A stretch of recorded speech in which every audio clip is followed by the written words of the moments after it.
একটা পুজো হয় সেখানে তো সনাতনী থাকে অবশ্যই, যেহেতু পুজো করে, অন্তত যাতে তারা 24 ঘন্টা শিফটিং করে হলো একটা স্বেচ্ছাসেবী টিম অল টাইম মন্দিরে থাকে, সেই ব্যবস্থা নিশ্চিত করতে হবে। এবং আমরা দেখি যে পূজার সময় যে সকল বিশৃঙ্খল ঘটনাগুলো হয় সেগুলো কিন্তু পূজার আগেই বেশি হয়। পূজার সময় তো একটা সারা দেশ একটা নিরাপত্তা চাদরে ডেকে যায়, যে অলরেডি আমরা দেখতেছি যে 4-5 জায়গায় প্রতিমা ভাঙচুর হয়েছে।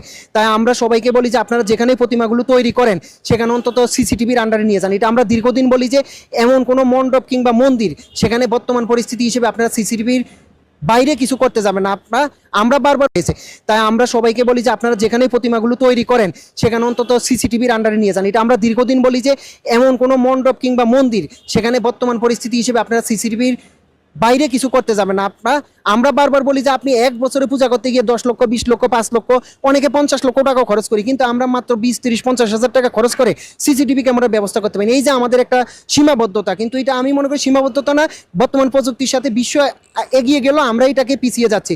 আমরা যদি 3-4টা ক্যামেরা ফিট করি এবং মন্দিরে মূল গেটে যেখান দিয়ে ঢুকবে সেখানে একটা গোপন ক্যামেরা ফিট করি, তাহলে কারা এই ঘটনাটা ঘটাচ্ছে বা এটার সাথে কারা জড়িত আছে আমরা দ্রুতই শনাক্ত করতে পারি।